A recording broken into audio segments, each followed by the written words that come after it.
A good fight, yeah? You never know until you've been tested. These videos are not for children. If you are a children, then piss off. Hey there, I'm Infuso, and I said it before, but I'll go right ahead and I'll say it again, for the cheap seats. My favorite show of all time, bar none, is Angel. Joss Whedon, while having had a hand in both the worst Avengers movie of all time and the worst Justice League movie of all time, can do no wrong to me, because he made the characters I fell in love with as a child. I don't want to fanboy here, but yeah, I'm probably going to do it anyway. The show Angel had a pretty profound impact on me when I was younger. As a matter of fact, I'd even say it helped define and develop my moral compass as a kid. So today, I'm going to talk about one of my all-time favorite characters on one of my all-time favorite series, Alan Francis Doyle. Or just Doyle, as most people know him. Doyle was a new addition to the Buffyverse, debuting in the pilot of Angel, as the somewhat quirky half-Irish, half-demon guy who had premonitions in the form of intense migraines. He was sent by the powers that be to help aid Angel on his quest of redemption. Doyle would get the visions, and Angel would try to stop them from occurring. Pretty cut and dry. I mean, yeah, sure, more often than not, these visions would wind up coming to fruition one way or another, but at least Angel was able to stop whatever happened after them. That's usually the format of things. In the earlier episodes of the show, Doyle was truly the heart of Angel. The show, not the person. You see, Angel, the person, not the show, was an angsty loner forced to team up with those around him. Cordelia was the money-driven ditz that helped get everybody paid and situated. And Doyle, despite being part demon, was by far the most human character on the show. Glenn Quinn is probably best known for his work in the show Roseanne, where he played the screw-up boyfriend of Becky, Mark. But honestly, the work he put into this series, I truly believe is some of his best. Everything he says comes off as sincere. There's just something about his line delivery that just feels very authentic. And not only authentic and real, but three-dimensional. All due respect to David Boreanaz and Charisma Carpenter. I love them, I love their characters, great work. But from time to time, they could very easily feel like silhouettes. I mean, Angel's the buff broody guy. Cordelia is the Valley Girl airhead. Well, at least at first she was, but that's a topic for a different video. But Doyle was so much more than any of that. He could be somewhat charming, but he could also be completely goofy at times. He could be surprisingly selfish, but then he could be entirely selfless. He wasn't your typical good guy, but he was very evidently a good guy. He played a very important and pivotal role in the show. Believe it or not, Doyle wasn't always intended to even be part of this series. He was close to a last-minute retooling of the plot. You see, back in Buffy, we were given Angel's origin story. Vampire cursed with a soul to make him feel the pain of the countless victims he's had over the years. You know that song and dance, we've been through it many times over. It's been recapped several hundred times. It's right up there with Bruce Wayne's parents being murdered. I've heard enough of it. I'm tired of talking about it. I'm tired of seeing it. Angel spent 100 years living in shame and guilt of his former soulless self. But eventually he was met by another half-demon, half-human hybrid who also very similarly served the powers that be. He was the guy who put Angel on the path of the straight and narrow. The same road that gave the guy his broody hero complex. This demon had a personality too big for his own hat, and he went by the name Whistler. Well, at least most of the time. We didn't get a whole lot of time to know him, but in his brief appearance on Buffy, he definitely made a bit of an impression. Unfortunately, though, due to scheduling conflicts, the actor who portrayed Whistler was unable to return for this creative universe. And I gotta be real with you, I'm just being honest here. When comparing these two characters, it definitely looks like the extent of rewriting the scripts was backspacing where it read Whistler, and then instead writing in Doyle. Dog meat. Mustard. My name's Whistler. There you go. Thanks. Anyway, lately it is. What are you doing here? Waiting for you. Why? Because I need a date to the prom. You're not a vampire. A demon. Technically. I mean, I'm not a bad guy. Not all demons are dedicated to the destruction of all life. You know, raiding an Englishman's fridge is like dating a nun. You're never gonna get the good stuff. I want to learn from you, All right. but I don't want to dress like you. Again, you're annoying me. You're lucky we need you on our side. They're very clearly cut from the same cloth. Two half-demons working for the powers that be, having a similar fashion sense and personality traits. I mean, come on now! But what I will say is that Glenn Quinn really made the Doyle character his own, despite being written as Dollar Store Whistler. And yeah, sure, we were introduced to Whistler first, but I think most people have a better recollection and more fond feelings for the Doyle character rather than his predecessor. Whistler probably still would have been a great addition to the show, but I don't know, I don't know that he'd have the same impact on the series that Doyle did. Although, the pilot episode did at least give us a nice little nod to the source material in the form of Whistler's hat being put on Doyle's head. So, thank you. Thanks for that. As I said before, Doyle was very integral to Angel. The show, not the vampire. But yes, also the vampire, in addition to the show. His power of premonition helped kickstart the plot of several episodes, as well as continue to advance it. His visions gave Angel a direct source to the helpless. And outside of his powers, his personality properly contrasted with our main protagonist. And their conflicting lifestyles and mindsets made for a good viewing, and also made for really interesting back and forth banter.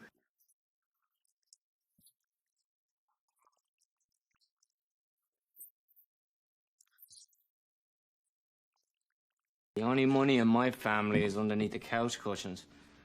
Not to mention the fact that half of them are demons.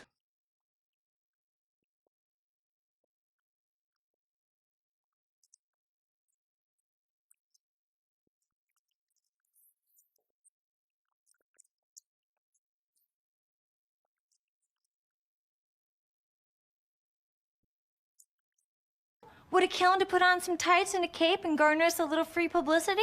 I don't see Angel putting on tights. Oh, now I do, and it's really disturbing.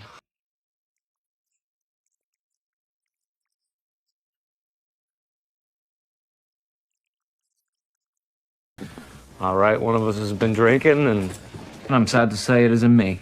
And of course, he was the show's comedic foil, cracking jokes or having them come at his own expense. He could do it all. He also had his own unique background. We got to meet his ex-wife, whom he was still very friendly with.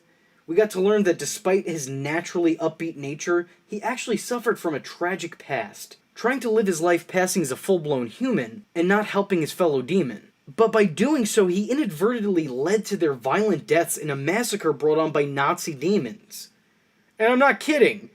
That's seriously what they were. Nazi demons. That's what this show has to offer, in case you haven't seen it before but you like my videos. I know some of you do. But in the end, Doyle redeemed himself, and he died a hero's death, sacrificing himself to save his friends and an entire race of people being held captive by said Nazi demons. And it is one of the most heartbreaking TV moments I have ever witnessed. The episode, still to this day, is one of my all-time favorite episodes of the entire show's run. And what's really crazy about this moment is that this came 9 episodes into the show. We got 9 Doyle appearances, and this was it. This was the end of the arc. This was his entire run in the series. Following the character's passing, he would continue to be referenced from time to time on the show, making it clear that while Doyle was gone, he certainly wasn't forgotten. This was the end of Glenn Quinn's time on Angel. It was short-lived, but very memorable. The reasons for his early departure from the show are often disputed.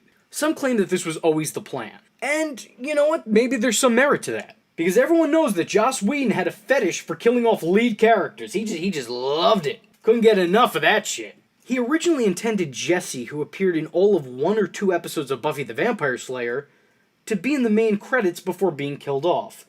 But due to budget and time constraints, he didn't get his way. But don't worry, my man was still gonna get his one way or another. Don't you even worry about that. And he did eventually promote Tara to being a series lead in Buffy, before killing her off 2 episodes into her lead character promotion. What'd I tell you? The reason most believed by fans is that Glenn Quinn's substance abuse problems probably played a hand in his early exit from the show. And seeing as Glenn tragically passed just 2 years after his 9-episode run in Angel, there unfortunately looks like there might be some truth in that. But this was disputed with some of the people who worked on Angel, who claimed that they didn't feel the dynamic was there between the characters, and that Doyle just wasn't a great fit, they didn't mesh well. And that is absolute bullshit, for every reason I've just previously listed. Here's a direct quote. That was always the plan. And clearly, that character didn't mesh. He was a very popular character, but the mesh was very difficult in ways that made it hard to write. Glenn had a kind of intensity that was kind of like David Boreanaz's, and David already had that.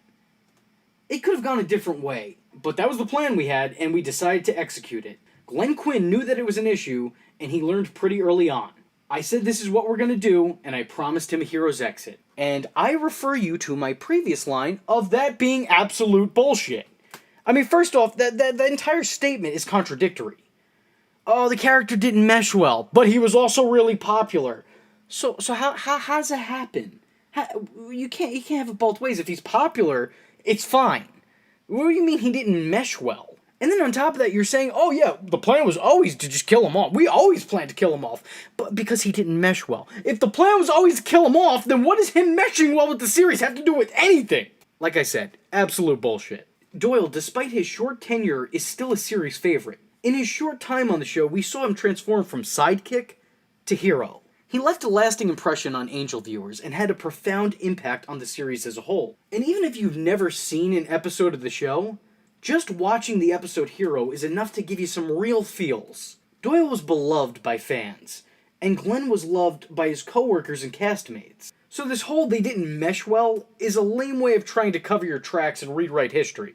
That's clearly not the case. These comments have eventually been contradicted, other than, the comments themselves already being contradictory to the comment itself, with others explaining that Joss didn't want to kill the Doyle character off, but the work situation just became too difficult to maintain, which I think kind of lends some credence to the substance abuse theory, unfortunately. I think what really, really contradicts those statements, though, is that prior to his untimely death, Glenn Quinn was actually in talks of returning to the series as a big bad, which I think could have been real interesting. I'd really love to live in the alternate reality where that happened. However, I'm also glad that it didn't happen. Because Doyle's sacrifice was such a perfect end to such a pure character. His arc felt completed, and I think his return, especially a return and a heel turn, could have very easily tarnished that. But thanks to Doyle dying off and the series keeping the character dead, it really makes him the Gwen Stacy of the Buffyverse. Despite the actor's passing, this didn't stop the show from incorporating his character into one last storyline. When Lindsay McDonald, the world's most evil lawyer, and that's a hell of a title to hold, returned to the series, he did so incognito, intentionally misleading new series lead Spike down a dark path, all under the guise of Doyle. Now, Angel actor David Boreanaz and Christian Kane, Lindsay himself, were opposed to this arc due to their real-life friendship with Quinn, citing being really uncomfortable with them bringing his name back up. This guy with the visions, do you have a name? Called himself Doyle. But the thing that really, really pisses me off is that this guy seems to be going by the name of Doyle. And I can get where they're coming from, but from my perspective, I kind of disagree. I think the inclusion of the character's name is a good remembrance of his time on the show. A good friend of mine, and a good friend of this channel, Brian Danovich, passed away tragically 2 years ago now. He was a hell of a guy, and a great addition to my video series. Any chance I get to sprinkle his name in somewhere, I do. Any chance I get to use this clip of him, I do. Just to keep his memory alive, even if in just a small sense. So I think bringing up Doyle is good for continuity, and it's a nice little nod to the man himself. But again, that's just my perspective. Following the end of the show, a comic book series was issued that continued where it left off. Some of the issues even taking place during the first couple seasons of the show. These issues incorporate the Doyle character that much more, expanding his time with the team, and bringing the character on previously unseen or unknown adventures. His demon father had also appeared as an antagonist, seeking vengeance on Angel for his son's passing. So it's clear that despite Doyle's death, the character is still very much alive. All in all, Glenn Quinn portrayed this character to perfection. And I am absolutely of the mindset that had these issues not reared their ugly heads, he more than likely would have had an extended stay on the series, and given us many, many more memorable moments we could cherish. So yeah, it's kind of sad to end on this note, but it's the one that we're left with. And it's unfortunate that this video itself is almost as long as his entire run on the show. So everybody, here's to remembering the Doyle character, and even more importantly, here's to remembering the man who brought him to life, Glenn Quinn. Too bad we'll never know. If this is a face you could learn to love.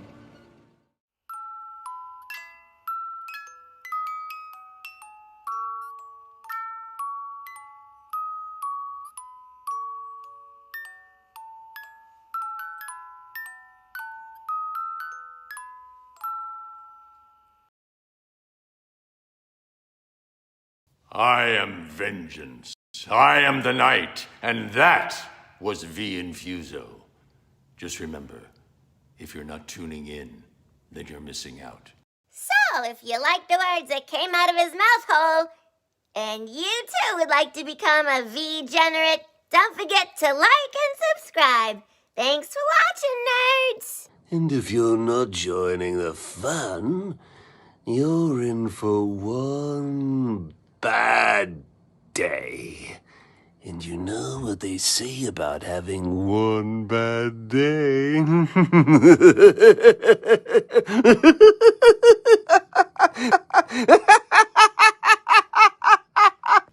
Catch him next time. Same bat time, same bat channel.